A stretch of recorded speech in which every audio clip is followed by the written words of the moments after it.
mtu asiyejua anaona ni upuuzi. Bwana Yesu asifiwe. Lakini hiyo ndio hekima ya Mungu. Bwana Yesu asifiwe. Kwa tunaposema haleluya, amina yako lazima itikise kitu kwenye ulimwengu wa roho. Haleluya! Haleluya! Yes! Mungu yuko hapa. Bwana asifiwe. Mzima mzima. Mbingu yote iko hapa. Haleluya! Maisha yako yabaki vile vile. Haleluya! Milango inafunguka kwa ajili yako. Mambo mapya yanaanza kutokea. Mambo mapya yanaanza kutokea. Mambo mapya yanaanza kutokea. Mungu atendaye miujiza atatenda. Atatenda. Inakwenda kuwa. Inakwenda kuwa. Inakwenda kuwa. Haleluya!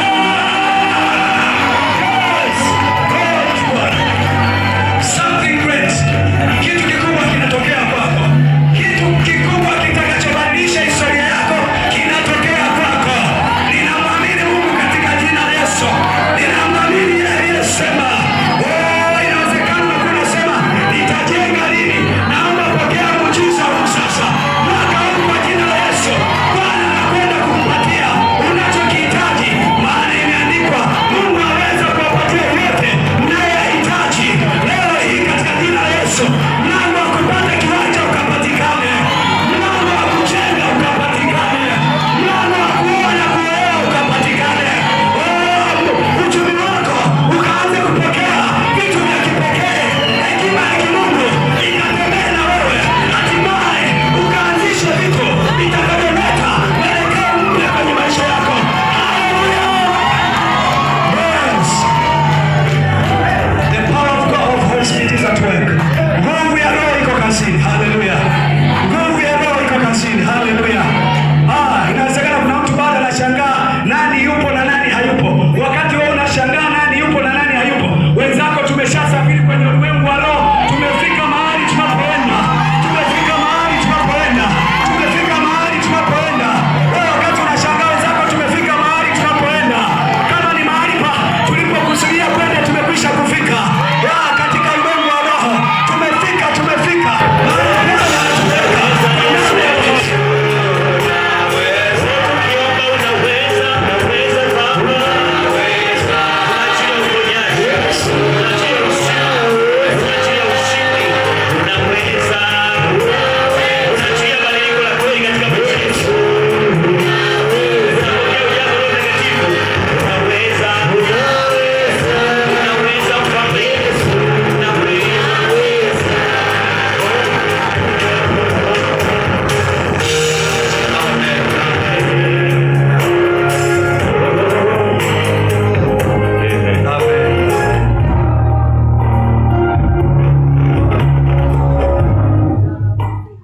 Amen. Asante waimbaji, huduma yenu ni njema, inazidi kutufanya kumwabudu Mungu kwa utulivu na kwa furaha kabisa. Huduma yenu ni njema, Mungu azidi kuwatia nguvu, mkazidi kutumika vyema kwa utukufu wa jina lake Baba yetu. Basi tunaingia tena katika session yetu ya pili. Ni saa 8 sasa. Naomba tutulie sasa. Tuko tayari kuendelea kusikia? Amen. Tuko tayari kuendelea kusikia? Amen. Kambi la Pasaka. Mungu na ufunuo wa Kristo. Kambi la Pasaka. Watu waliokataa kuamini ujumbe wa Nuhu wanaangamia katika mafuriko. Aliyewaangamiza ni nani? Sio Mungu, kwa sababu Mungu anaokoa. Ndio maana amemtuma Nuhu akahubiri Injili. Watu wanapokataa Injili wanaingia kwenye mauti. Baada hapo wanasema nini? Mungu ametuua. Jamani, Mungu ametuua. Mungu hajakuua. Umechagua mauti kwa sababu umekataa Injili. Ungepokea uzima, ungekufaje? Maana umekataa upande wa Mungu, umekuwa upande wa shetani. Ukiwa upande wa shetani, unapokea madhara ya upande wa shetani. Haleluya. Bwana Yesu asifiwe. Bwana Yesu asifiwe. Niko hapa kuitetea tabia ya baba yangu. Tabia ya baba yangu ni mwema siku zote. Ukiwa kwenye changamoto, ninajua baba anachoenda kukifanya. Ukiwa kwenye taabu, ninajua baba anachoenda kukifanya. Ukiwa kwenye hali mbaya ambayo umepoteza tumaini kabisa, ninafahamu baba anachoenda kukifanya. Ukiwa kwenye kitanda cha mauti kabisa, upo tayari kufa, ninajua baba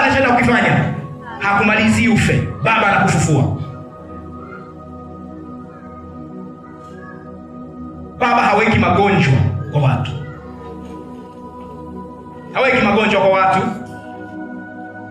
wala hafundishi watu kupitia magonjwa.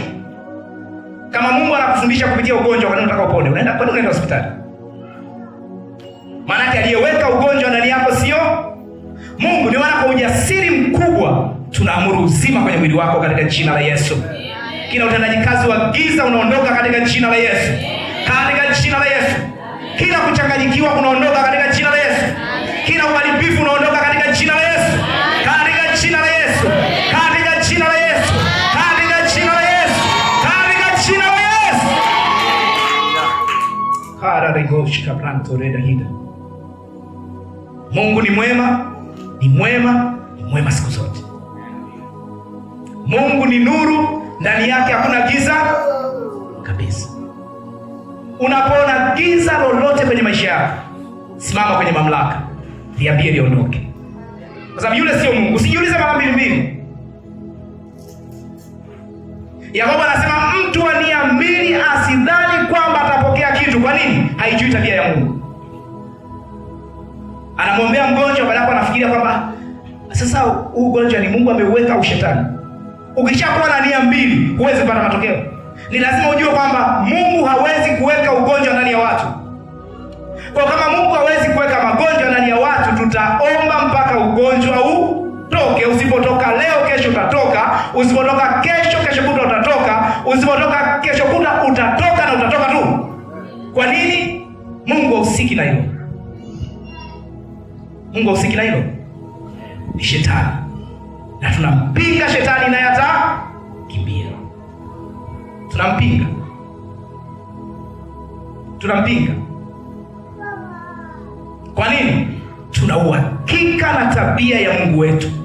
Tabia ya Mungu wetu imeonekana katika Yesu. Imeonekana katika Yesu. Yeye anaokoa. Yeye anaponya. Yeye anaokoa. Yeye anaponya. Yeye anaachilia uzima. Anaachilia uzima. Kwa ufahamu huu, huwezi ukakana chochote cha shetani. Kabisa, huwezi ukakana chochote cha shetani. Na huwezi ukakivumilia chochote cha shetani. Kwa nini? Umemjua Mungu wako. Haleluya. Haleluya. Na wanaomjua Mungu wao wanafanya mambo makuu. Tunamjua Mungu wetu. Tunamjua Mungu wetu. Karero ushima deiradia. Thank you Jesus. Thank you Jesus. Yohana 14:1-3. Yohana 14:1-3.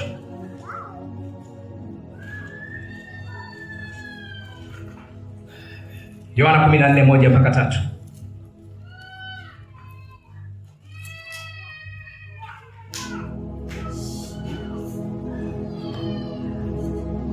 Anasema, msifadhaike mioyoni mwenu, mnamwamini Mungu, niamini na mimi. Nyumbani mwa Baba yangu mna makao mengi, kama sivyo ningaliwaambia, maana naenda kuandalia mahali. Basi mimi nikienda na kuandalia mahali, nitakuja tena niwakaribishe kwangu, ili nilipo mimi nanyi mwepo.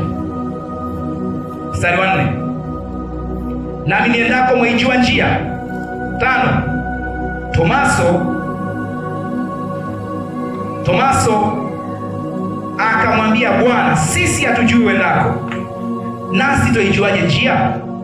Yesu akamwambia, mimi ndimi njia na kweli na uzima. Mtu haji kwa Baba ila kwa njia ya mimi. 7. Kama mngalinijua mimi, mngalimjua na Baba. Tangu sasa mnamjua, tena unataka kumjua Baba? Tazama Yesu. Tazama Yesu. Kwa sababu Yesu ndiyo sura ya Baba. Yesu ndiyo uso wa Baba. Nataka kumjua Mungu? Tazama Yesu. Nataka kujua tabia ya Mungu? Tazama Yesu. Unataka kujua wazo la Mungu? Tazama Yesu. kwa kuwa ukimjua yeye umemjua Baba. Angalia mstari unaofuata. Filipo akamwambia, Bwana, utuonyeshe Baba, yatutosha. Kukuona wewe haitoshi. Kukuona wewe haitoshi. Watu wanaosoma neno tu hakutoshi. Bwana, nipe na ndoto, nithibitishie. Akisoma neno tu hakutoshi. Nipe na ndoto, nipe na mafunuo. Bwana, niinulie na mtu aseme. Vitu kibao. Kwa nini? Unakimbia kuwajibika kwenye neno la Mungu, unakimbia kufocus. Unataka vitu ambavyo vitakucomfort, na adui adui anatumia hivyo vitu unaovitafuta nje ya Yesu kwa ajili ya kudistract maisha yako, kwa sababu macho yako yanapaswa yakae kwenye neno limemfunua Yesu. Wewe unasema neno halitoshi. Tumishi, neno halitoshi kabisa kabisa, neno halitoshi. Ndio maana nawapongeza sana, mmekaa toka asubuhi hapa tunafundishana neno. Kuna watu hawezi dakika 5 hawezi kukaa kujifunza neno. Anataka mtumishi, unabii mtumishi, niambie Bwana anasema nini? Kwa hivyo njoo nikufundishe na Bwana anasema nini juu yako. Usipomwambia anaenda sehemu nyingine, anatafuta Bwana anasema. Kwa nini tunakimbia kuwajibika kwa habari ya neno? Utazunguka kote, lakini kama uko kwenye maongozi ya Mungu atakurudisha hapa.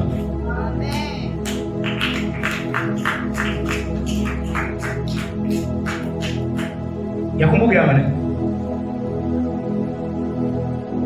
Neno la Mungu linafua. Kwa nini? Neno ni Mungu aliyefanyika. Tunamjua Yesu kupitia neno. Tukimjua Yesu tumemjua nani? Tumemjua Mungu. Filipo anasema, tuonyeshe Baba, yatutosha. Yesu akamwambia, mimi nimekuwapo pamoja nanyi siku hizi zote, wewe usinijue Filipo? Maanake Baba amekuwa pamoja na nyinyi siku zote, bado hujamjua? Aliyeniona mimi. Soma mstari wa 9. Hiyo mstari wa 9 kipengele cha mwisho anasema, aliyeniona mimi. Yes. Aliyemwona Yesu amemwona Baba. Aliyemwona Yesu amemwona Baba. Aliyempokea Yesu amempokea Baba. Aliyemwamini Yesu amemwamini. Usitafute kitu kingine. 10. Husadiki ya kwamba mimi ni ndani ya Baba na Baba yu ndani yangu? Hayo maneno niwaambiayo mimi siyasemi kwa shauri langu, lakini Baba akaaye ndani yangu huzifanya kazi zake. Katika hitimisho Yesu anasema, mimi ndio Baba. Acha kuzunguka kumtafuta Mungu. Ukimwona Yesu umemwona. Ukimwona Yesu umemwona Baba. Kwa hiyo manabii wa Agano la Kale walikuwa ni mfano wa neno. Mfano wa neno ambaye nani? Kristo, sio? Walikuwa ni mfano. Nazungumza kwamba walikuwa ni picha, lugha ya picha ya neno, ambalo ni nini? Ni mpango, nia, wazo, matamshi na makusudi ya Mungu. Walichokisema manabii wa Agano la Kale kimetimia tayari kwa mwamini. Walichokisema manabii wa Agano la Kale kimetimia tayari kwa mwamini. Yaani manabii wa Agano la Kale walikuwa wanakuona wewe. Wewe ndio utimilifu huo, kwa sababu wewe ndio kazi ya Kristo. Wewe ndio matokeo ya ukuhani wa Kristo. Wewe ndio matokeo ya ufalme wa Kristo. Kwa hiyo mwamini ndio mpango kamili wa Mungu. Mungu hana mpango mwingine. Hana mbadala wa mwamini. Hana mpango mwingine duniani. Ndio maana anasema kusudi la Mungu ni watu wote waokolewe na wote waijue yaliyo ya basi. Kwa nini? Kwa sababu kusudi lake limeshatimia katika nani? Katika Kristo. Katika Kristo amepatikana nani? Wewe hapo. Kwa hiyo mwamini ni mpango kamili wa Mungu. Mungu hana mbadala. Hana mbadala wa mwamini. hana mbadala wa mwamini. Na manabii wa Agano la Kale walitamani kumuona mwamini, walitamani kumuona mwamini. Angalia Petro wa kwanza. Haleluya. Petro wa kwanza, wakati naenda mwisho, angalia Petro wa kwanza 1:9. 1:9. 1:9. Petro wa kwanza 1:9.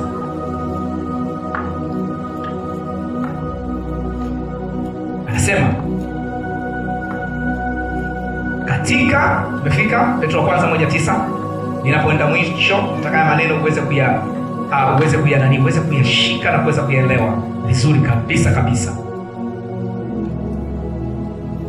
Anasema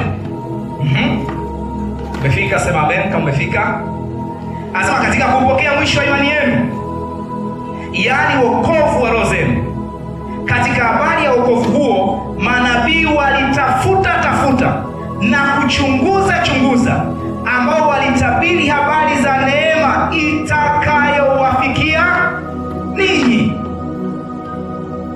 Wakatafuta ni wakati upi na wakati wa namna gani ulioonywa na Roho wa Kristo aliyekuwa ndani yao, ambaye alitangulia kuyashuhudia mateso atakayompata Kristo na utukufu utakaokuwako baada ya hayo.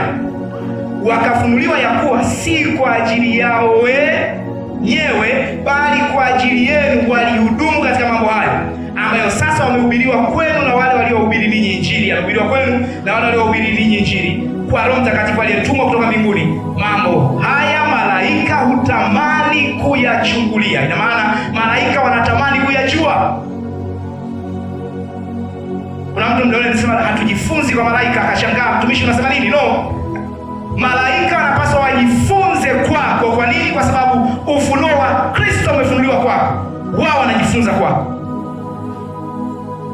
Malaika hutamani kuyachungulia, hutamani kuyaelewa. Mambo gani?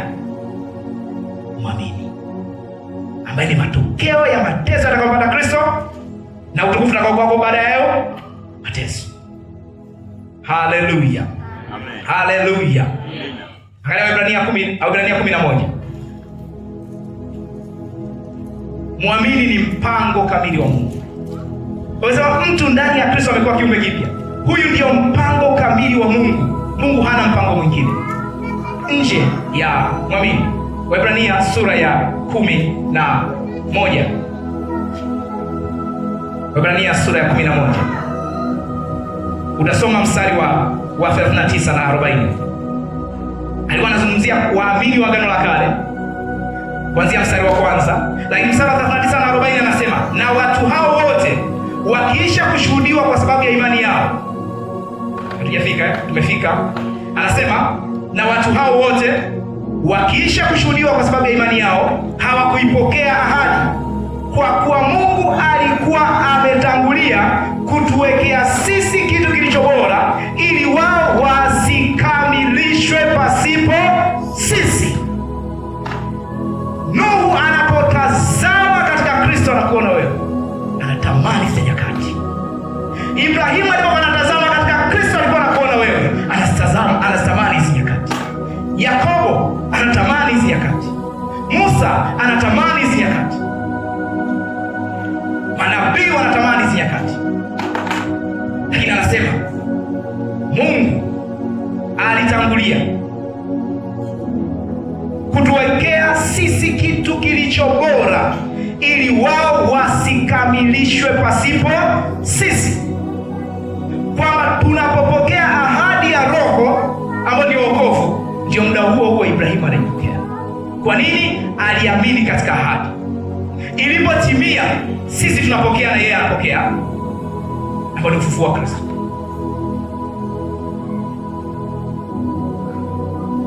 Haleluya, haleluya. Mwamini ni mpango kamili wa Mungu. Ndio maana baada ya Mungu kukamilisha kazi katika Kristo, Mungu alipumzika. Hana kazi nyingine yote. Kwa nini? Kwa sababu kusudi lake alitaka akae ndani ya watu, na Mungu anakaa ndani ya watu. Kusudi lake alikuwa anataka Mungu na wanadamu wakae kwenye nyumba moja,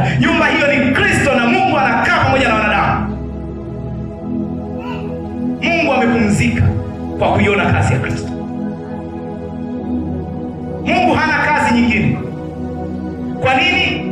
Mpango wake kamili umetimia, ambao ni nani? Mwamini. Legradushando la haziza. Oh, haleluya, haleluya, haleluya. Hizi ni habari za namna gani? Ni habari njema, ni habari njema. Kwa hiyo tunaposema tu nipo katika Kristo, sio wimbo. Nipo katika Kristo sio usemi tu, nipo katika Kristo. No, mimi ndio mpango kamili wa Mungu. Mungu anapokutazama wewe anafurahi, kwa sababu wewe ndio mpango kamili wa Mungu. Wewe ndio mboni ya jicho la, anakulinda kwa gharama yote ile. Unaogopa waganga na wachawi kwa sababu hujui haya. Hujui nafasi ulionayo kwa Mungu. Wewe ndio kitu cha thamani alichonacho Mungu. Kitu cha thamani alichonacho Mungu ni nani? Ni waamini. Yohana, Mungu akukaa ndani ya malaika. Maana kuna baadhi ya waamini wanahisi kwamba malaika ni bora kuliko mwamini. No, Mungu alichagua kukaa ndani ya mwanadamu kwa sababu huyo ndio mwenye thamani kubwa. Mwenye thamani kubwa. Huyo ndio ambaye alimfanya Mungu akaacha enzi yake, akaacha uungu wake, akavaa mfano wa mwanadamu, afe kwa ajili ya mtu, kwa ajili ya mtu. Hiyo ndio thamani yako. Thamani yako ni damu ya Yesu. Thamani yako ni Roho Mtakatifu. Wewe unasema mimi mchafu tu Bwana, mimi mdudu tu Bwana. Anasema no, katika wewe ninakaa.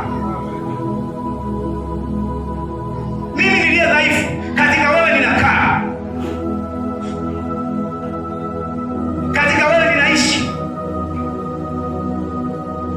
Katika wewe watu wataniona mimi. Dunia ikitaka kumuona Mungu, haiendi kumuona Mungu sehemu nyingine yote, inakutazama wewe. Ndio maana tunapokaa kimya tukaacha kuhubiri Injili, Mungu hana cha kufanya. Tunapoacha kuwekea mikono wagonjwa akapona, Mungu hana cha kufanya. Kwa nini? Mpango wake kamili ameuweka kwa mwanadamu, na huyo ni mwanadamu aliye mwamini. Simama juu katika jina la Yesu. Haleluya. Leradia sorama. Hizi ni habari njema za aina gani? Ni habari njema za aina gani?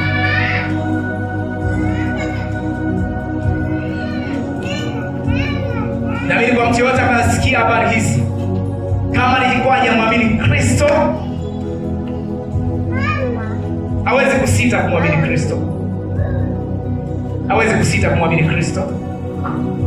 Kama kuna mtu alikuwa analegalega katika kumtumikia Mungu, hawezi kulegalega tena, kwa sababu anajua liko jambo la thamani sana. Legradia solama. Genosi abranto legrahigra duskama. Oh,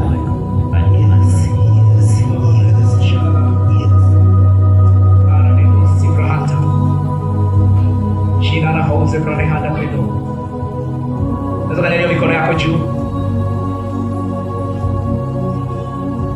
Wale ndugu zetu wa kwaya wanatuongoza katika kuabudu. Reno haze grina hata. Tarajia kupokea. Rikaba subhanahu. Tarajia kupokea. Wewe ambaye hujawahi nena kwa lugha, jioni hii haipiti kabla hujanena kwa lugha. Wewe una ugonjwa ndani yako, muda huo haupiti kabla hujapona. Wewe uliye dhaifu, muda huo haupiti kabla hujaimarishwa.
simama yako magomoni Baba.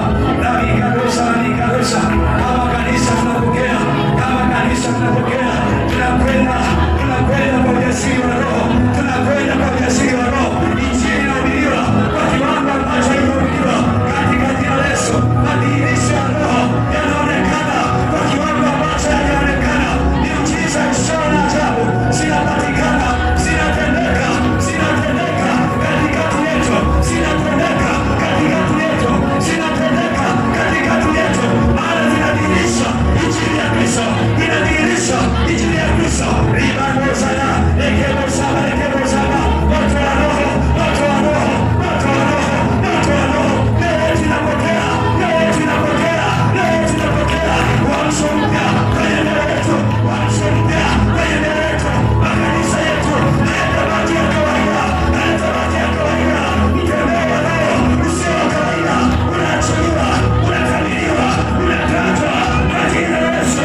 Leo shuka chini, leo shuka chini, leo shuka chini, leo shuka chini. Levantosia, kemarosa, kemarosa, kemarosa, levantosiwa, yamato, yamato, yamato, yamato, yamato, rabako, levantosi, libandekaya, yemarosa, limandosikaya, bekedosaye, lemando. Siku yako ya kufurahi leo, huzuni yako ikatilie mbali. Siku yako ya kufurahi leo, ukurasa mpya unatengenezwa kwenye maisha yako. Furaha, furaha ya Roho, furaha ya Roho. Yabano, lemando sikaka, nigetosa, lemando korosia, pekanosa. Yesu. Kemarosia. Vale kerosia mama. Vigadosa. Levandosia makamuleba. Maleka. Ramandosi. Kombako vosa. Yepanesa. Romoko vosia makamuleba.